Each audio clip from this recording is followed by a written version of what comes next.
시간 우리에게 주시는 하나님의 말씀은 사도행전 17장 5절에서 9절까지 말씀입니다.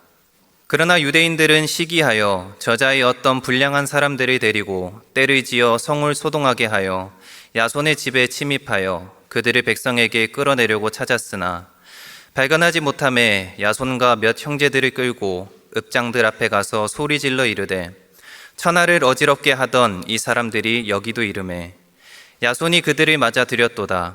이 사람들이 다 가이사의 명을 거역하여 말하되 다른 임금 곧 예수라 하는 이가 있다 하더이다 하니 무리와 읍장들이 이 말을 듣고 소동하여 야손과 그 나머지 사람들에게 보석금을 받고 놓아주니라. 아멘. 요즘 젊은 세대들의 가치관과 라이프 스타일을 잘 보여주는 한 가지 키워드가 있습니다. 바로 무난함입니다. 자신을 과하게 드러내기보다는 가능한 최대한 눈에 띄지 않게 살아가려고 하는 태도입니다.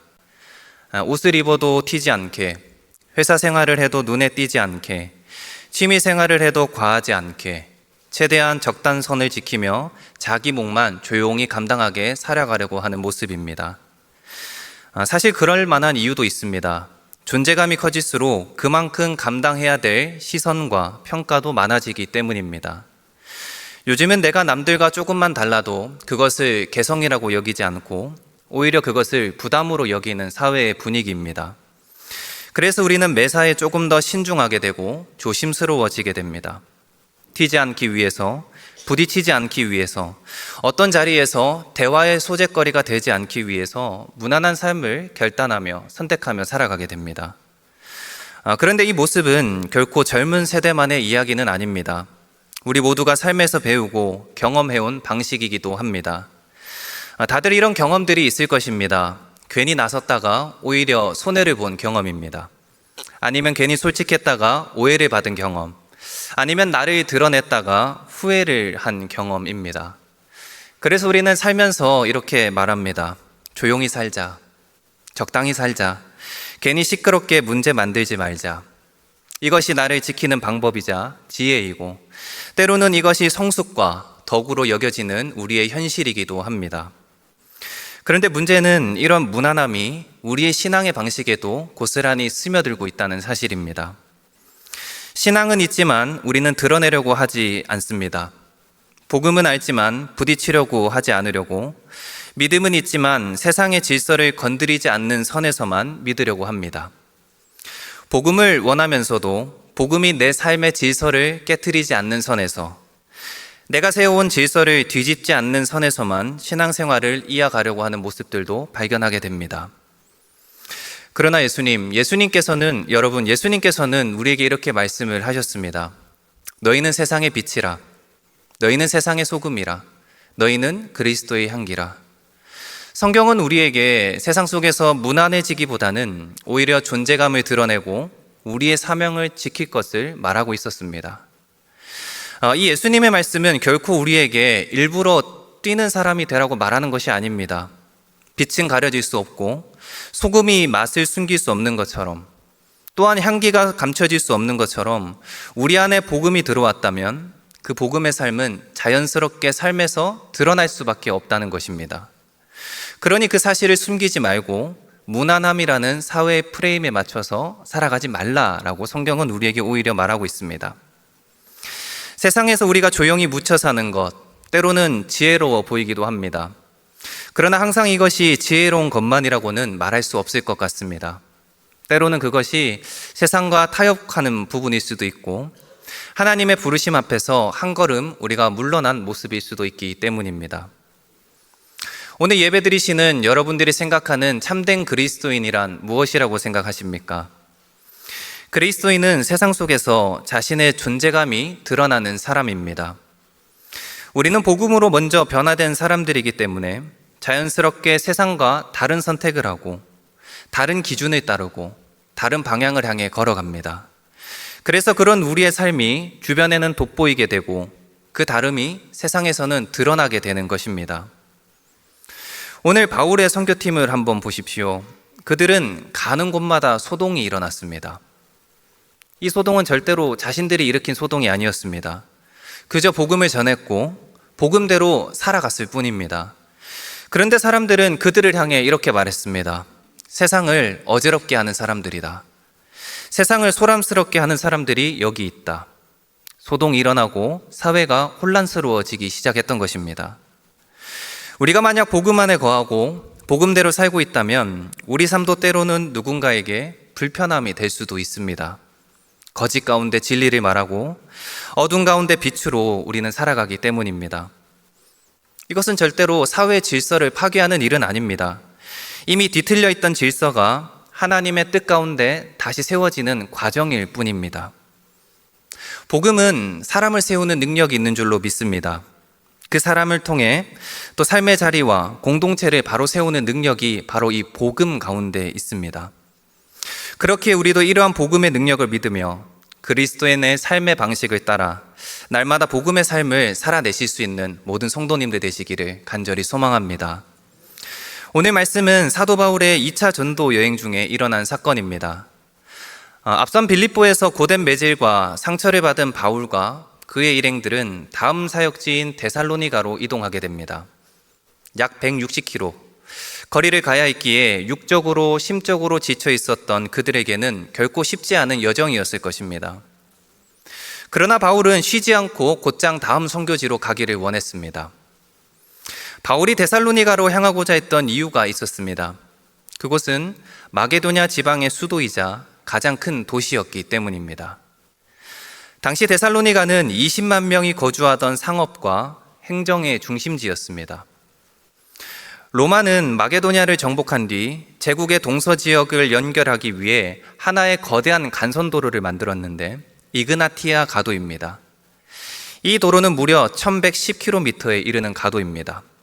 로마가 군사 이동과 행정 통치, 상업 활동을 위해 임의적으로 만들어 온 길입니다. 그리고 데살로니가는 그 길목에 자리하고 있었던 것이었습니다. 로마는 제국을 확장하려고 그 길을 냈지만 그 길은 오히려 하나님의 복음이 흘러가기에 아주 좋은 환경과 여건을 가지고 있었던 것이었습니다. 군사도로이지만 하나님은 그곳에 복음을 보내셨고 그곳은 다양한 민족과 문화가 만나는 하나님 안에서 복음의 통로, 만남의 장이 되었던 것이었습니다. 바울은 그렇게 하나님의 역사를 기대하며 데살로니가로 가기를 원했습니다. 그리고 그곳에 도착하여 바울이 한 것이 무엇입니까? 먼저는 회당에 들어가 성경을 가지고 강론했다라고 말합니다. 오늘 말씀 2절입니다. 바울이 자기의 관례대로 그들에게로 들어가서 새 안식일에 성경을 가지고 강론하며, 여기서 강론하다라는 말은 말 그대로 성경을 풀어내는 과정을 말합니다. 이 사도행전에서 바울이 주어가 되어 이 단어가 사용됐을 때는 주로 논쟁적으로 말하는 의미에 가깝습니다.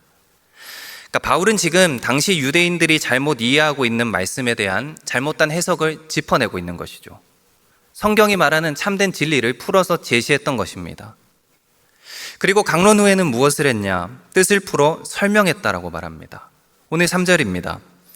뜻을 풀어 그리스도가 해를 받고 죽은 자 가운데서 다시 살아나야 할 것을 증언하고 이르되 내가 너희에게 전하는 이 예수가 곧 그리스도라 하니. 여기서 뜻을 푼다는 것은 말씀을 열어서 해석한다라는 의미로 받아들이면 쉽습니다. 지금 바울이 해석해 주고자 하는 말씀의 핵심은 무엇이겠습니까? 예수 그리스도의 십자가와 부활이었습니다. 당시 유대인들은 자신들이 그토록 대망하던 메시아가 아직 오지 않았다라고 믿고 있었습니다. 그들에게 있어서 고난을 받고 죽는 메시아는 절대로 받아들여질 수가 없었던 것이었죠. 그러나 바울은 성경을 통해 그리스도는 반드시 고난을 받아야 되고 죽은 자 가운데서 살아나셔야 한다는 사실을 증언했습니다. 왜 예수 그리스도께서 십자가에 달리셔야 됐고 왜 살아나셔야만 했는지에 대해서 해석해서 풀어서 설명을 해 주었던 것입니다. 그리고 십자가에서 죽으셨다가 다시 살아나신 예수가 바로 하나님께서 우리를 위해서 보내신 참된 메시아임을 그 자리에서 선포했던 것이었습니다. 그러자 오늘 본문을 보니 어떤 일들이 일어나게 되었습니까? 말씀을 듣고 복음을 받아들인 사람들이 나타났습니다. 오늘 말씀 4절을 함께 보겠습니다. 그 중에 어떤 사람 곧 경건한 헬라인의 큰 무리와 적지 않은 귀부인도 권함을 받고 바울과 실라를 따르나. 먼저 경건한 헬라인은 이방인이지만 유대교로 개종한 사람들입니다. 그러니까 유대교의 규정에 따라 회당에 참석했다가 그 복음을 듣고 예수 그리스도를 믿고 믿음을 갖게 된 것입니다. 그리고 귀부인은 데살로니가에서 자타가 인정하는 지도자들의 부인들입니다. 그러니까 데살로니가는 헬라 다른 도시들에 비해 여성들의 사회적 지위가 높았기 때문에 다른 사람들의 간섭 없이 자유롭게 신앙을 선택할 수가 있었던 것이었습니다. 가감없이 전하는 바울의 복음은 선풍적인 인기를 이끌었고 그 복음으로 많은 개종자들이 따르는 사람들이 생겨났음을 오늘 본문을 통해 우리는 확인할 수 있습니다. 그런데 이 장면을 우리가 조금 더 깊게 묵상해 보자면 이 대목은 한편으로 한 사람의 심령 가운데 소동이 일어난 것으로도 해석을 해볼 수 있을 것 같습니다. 이 데살로니가는 화려하고 전략적으로 복음을 전하기에는 좋은 도시이기는 합니다. 하지만 반대로 복음의 결과를 참으로 기대하기 어려운 도시가 이 데살로니가이기도 했습니다. 깨어지지 않을 것 같았던 그 도시의 기준들과 질서들이 너무나도 많았기 때문입니다. 데살로니가는 유명한 철학 도시입니다. 또 정치적, 군사적 요충지이기도 합니다. 또한 이곳은 다들 잘 알고 있는 올림포스 산이 있습니다. 산 정상에는 제우스 왕자가 있다고 사람들을 믿고 있습니다. 수많은 신화가 생겨나고 상업, 군사, 정치, 철학 모든 세상의 중심지가 바로 이곳 데살로니가였습니다. 화려하긴 하지만 절대로 깨어지지 않을 것 같은 도시가 바로 이곳이었습니다. 그런데 이곳이 어떻게 되었습니까? 중심이 흔들리기 시작했습니다. 도시가 뒤집히기 시작했습니다. 말씀, 그곳에 하나님의 복음, 하나님의 말씀이 들어갔기 때문이었습니다. 여러분, 바울이 전한 복음은 결코 화려한 것이 아니었습니다. 지금 저와 여러분들이 듣고 믿고 있는 복음과 동일한 복음이었습니다. 유창한 말로 사람들을 설득한 것도 아니었습니다.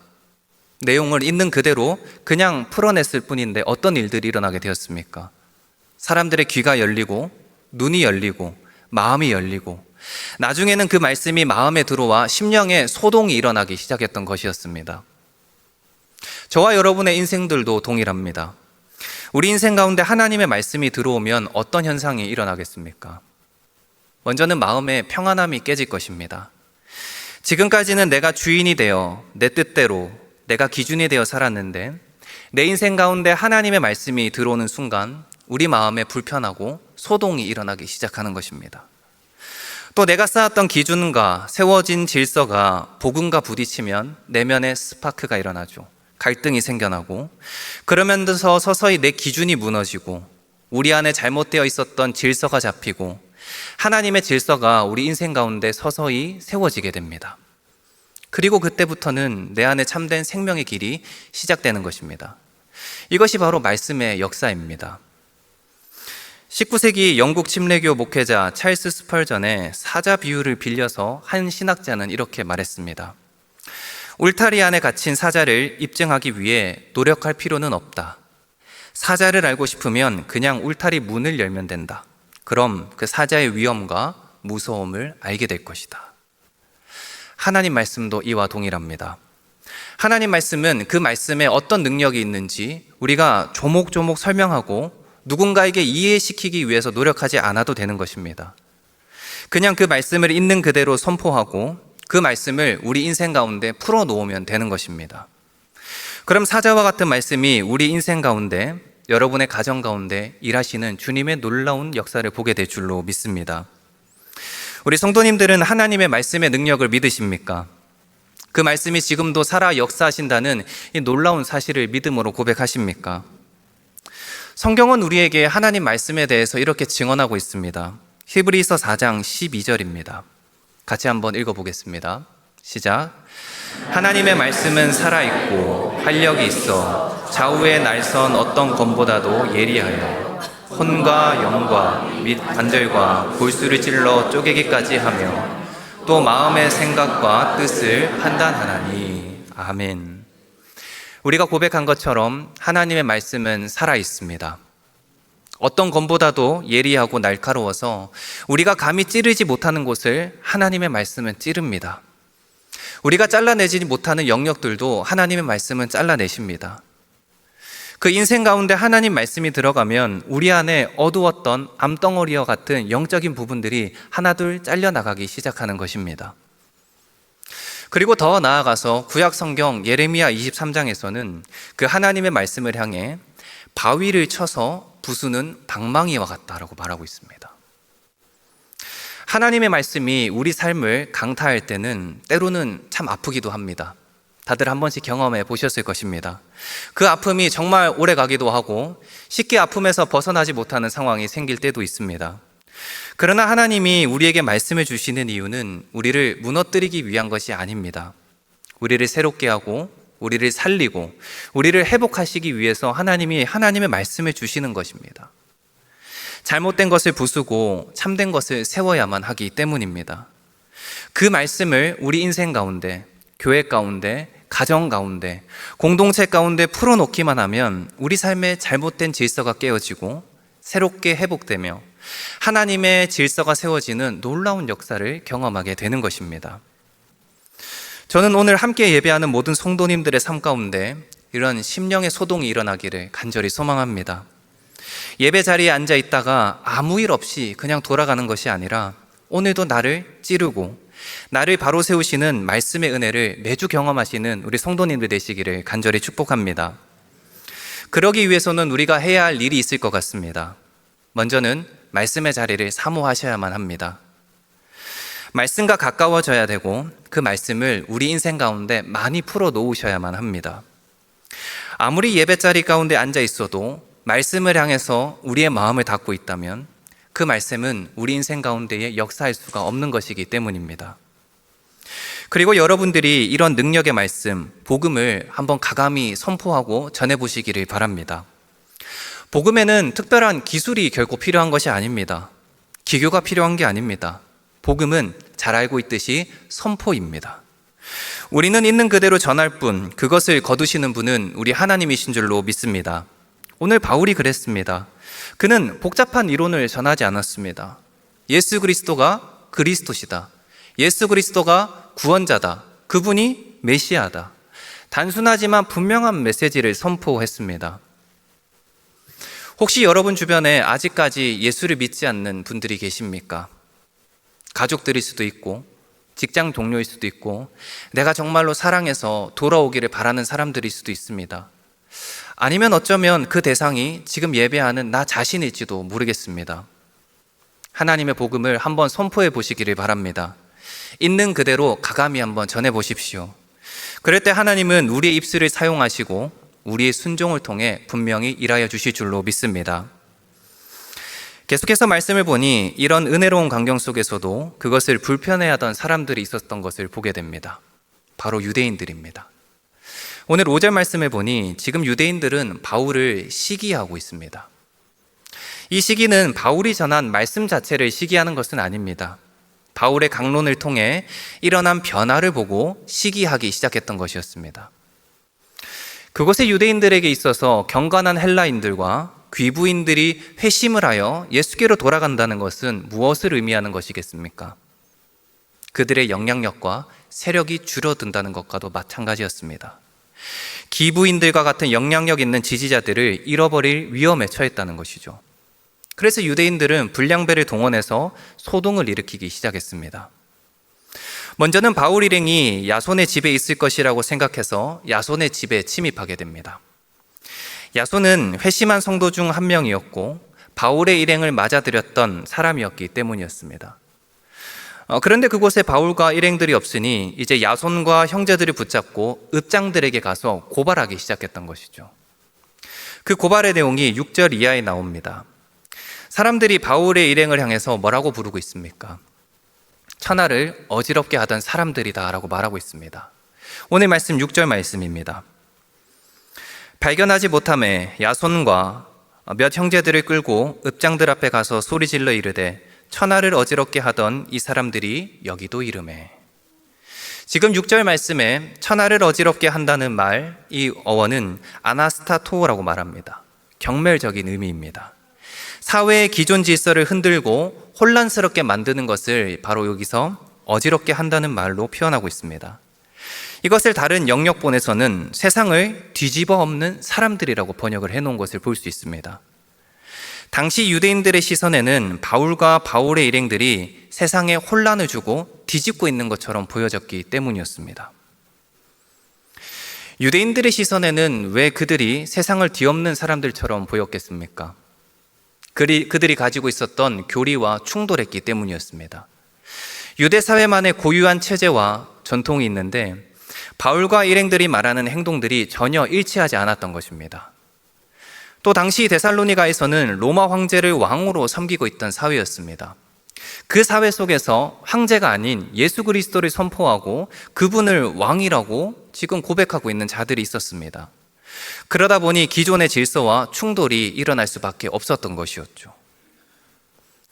우리 예수 그리스도를 믿는 자들에게는 두 가지 별명이 있다고 생각이 됩니다.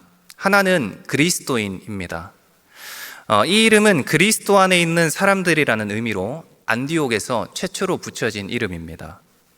당시 사람들은 이것을 좋은 의미로 사용하지 않았습니다. 조롱하는 의미로 예수에게 미친 사람들이라는 의미로 사용했습니다. 그러나 이 이름이 오늘날 우리에게 와서는 우리의 정체성이 되었습니다. 그리스도인으로 불려지는 것은 우리에게는 큰 영광의 별명이 되었습니다. 우리가 지금 그리스도인이라고 불리고 있다는 것은 세상 속에서 다르게 잘 살고 있다는 것을 증명해 주기 때문입니다. 그렇게 우리는 이 이름에 자긍심을 가지고 오늘도 이렇게 불려지기를 소망하며 살아가야 하는 것입니다. 두 번째 별명이 바로 천하를 어지럽게 하는 사람들입니다. 바울과 선교팀이 가는 곳마다 세상이 왜 소동을 했겠습니까? 복음이 들어갔기 때문입니다. 세상 속에 진짜 복음이 들어가고 진짜 그리스도인들이 들어가게 되면 그 땅은 어지럽게 되어 있습니다. 거짓이 아닌 진리를 말하고 높아지기보단 낮아지려고 하고 미움보단 사랑하려고 하고 빛과 소금이 되어 살아간다면 세상은 우리로 인해서 어지러울 수밖에 없는 것이겠죠. 우리 성도님들이 잘 기억하셨으면 좋겠습니다. 세상이 어지러워지는 것은 우리가 특별한 사고를 쳐서 그런 게 절대 아닙니다. 세상과 우리 사이에서 오는 다름, 어떠한 특별한 때문에 그렇습니다. 세상과 다른 기준으로 살고 그들이 진짜라고 생각했던 것들이 우리 그리스도인들을 보면 아닌 것 같은 충돌이 일어나기 때문입니다. 이건 우리 인생도 교회도 마찬가지입니다. 우리는 세상을 어지럽게 하는 사람들로서 세상을 뒤엎는 사람들이 되어야 하겠습니다. 그리고 우리가 있는 그곳은 당연히 소동이 일어날 수밖에 없는 것입니다. 오늘 이 사람들의 말을 다시 한번 주목해 보시기 바랍니다. 세상을 뒤엎는다. 이 말에는 어떤 의미가 또한 담겨 있겠습니까? 이미 세상이 뒤집혀 있다는 것을 전제로 하고 있는 것입니다. 멀쩡한 곳에 하나님의 복음이 들어가는데 왜 세상이 어지럽고 소동을 일으키기 시작하는 것이겠습니까? 이미 세상은 하나님이 디자인한 질서와 다르고 하나님의 말씀과는 반대로 흘러가고 있기 때문에 그런 것입니다. 이미 우리 사회는 다양한 영역에서 하나님의 질서와 달리 뒤집혀져 있는 부분들이 많이 있습니다. 그래서 세상에는 하나님의 말씀이 필요한 것입니다. 하나님의 사람들이 필요한 것입니다. 뒤집어져 있는 그곳에 하나님의 말씀이 선포되고 복음이 우리를 통해서 흘러가게 된다면 그곳은 반드시 다시 뒤집어지고 하나님의 뜻대로 점점 회복되어져 나아갈 것입니다. 우리가 세상에서 그리스도인답게 잘 살아가 준다면 이 세상 또한 새롭게 회복되어져 나아가는 것을 보게 될 것입니다. 다들 체육대회를 하다 보면 이런 게임을 해보셨을 겁니다. 뒤집기 게임입니다. 시간이 끝나면 더 많이 뒤집는 쪽이 승리하는 게임인 것이죠. 저는 세상도 이와 같다라고 생각이 됩니다. 세상은 뒤집기 싸움입니다. 가치에 방향을 두고 벌어지는 영적인 싸움입니다. 그리고 복음은 하나님의 기준으로 뒤집는 능력, 다시 회복시키는 능력이 있음을 꼭 믿으시기를 바랍니다. 뒤집히는 것은 절대로 파괴가 아니라 회복입니다. 혼란이 아니고 세워지는 과정입니다. 그렇기에 간절히 바라기는 성도님들을 통해 우리의 주변이 뒤집히기를 바랍니다. 과정이 뒤집히기를 바랍니다. 관계가 뒤집히기를 바랍니다. 교회가 뒤집히고 사회가 여러분들을 통해 뒤집히기를 바랍니다.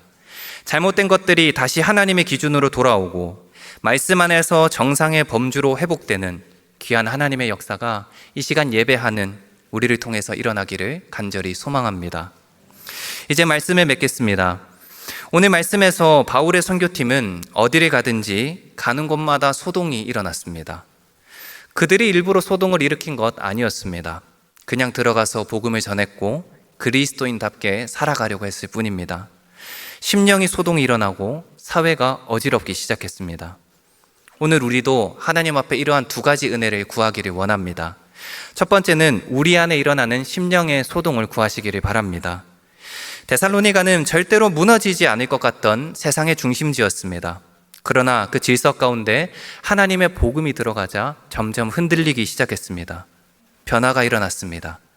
우리가 세상을 뒤집기 위해서는 먼저 우리가 하나님 말씀 안에서 뒤집어져야 할 것입니다. 우리 안에 참된 복음이 들어가고 그 복음이 내 안에 세워져 있는 기준을 먼저 깨뜨려야 됩니다.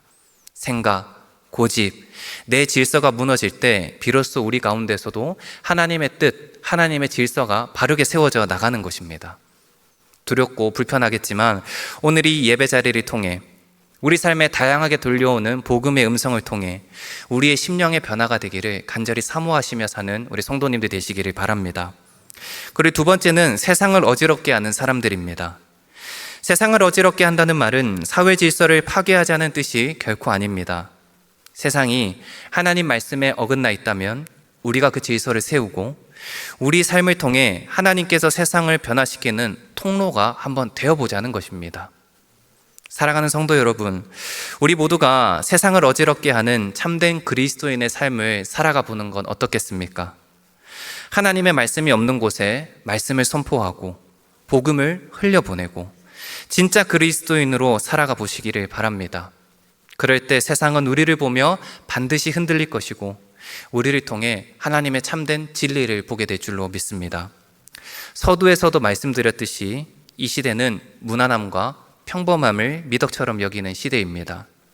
하지만 우리는 그 시대적 기준을 따라 신앙을 타협하고 적당히 묻혀 사는 사람들이 되어서는 안 될 것입니다. 무난함 속에서도 우리의 기준을 지키고 평범한 자리에서도 복음을 살아내며 조용하지만 분명하게 세상 속에 도전을 주는 사람들, 그런 사람들이 참된 그리스도인들입니다. 하나님 부르신 자리에서 복음으로 가정을 세우시고 복음으로 일터를 세우시고 복음으로 세상을 물들어 가시는 우리 믿음의 성도님들 되시기를 간절히 축복합니다. 기도하겠습니다. 사랑과 은혜가 많으신 하나님 감사합니다. 바울을 통해 역사하셨던 그 복음이 오늘 우리에게도 동일하게 선포되었음을 믿습니다. 이 시간 말씀을 듣고 예배하는 모든 성도들 가운데 심령의 소동이 일어나게 하여 주옵소서. 말씀이 들어올 때 불편해도 외면하지 않게 하시고 내 기준이 무너질 때 도망하지 않게 하시며 진리 앞에서 날마다 겸손하게 엎드리게 하여 주옵소서. 세상의 변화를 꿈꾸기 전 우리가 말씀 안에 먼저 변화되게 하시고 하나님의 질서가 우리 안에 새롭게 세워지는 역사를 경험하게 하여 주옵소서. 또한 우리가 세상을 어지럽게 하는 사람들로 사용되기를 간절히 소망합니다. 질서를 파괴하는 사람들이 아니라 하나님의 질서를 세우는 사람으로 살게 하시고 빛과 소금으로 조용하지만 분명하게 세상 속에서 복음을 나타내며 살아가는 모두가 되게 하여 주시옵소서. 감사드리며 예수님 이름으로 기도드립니다. 아멘.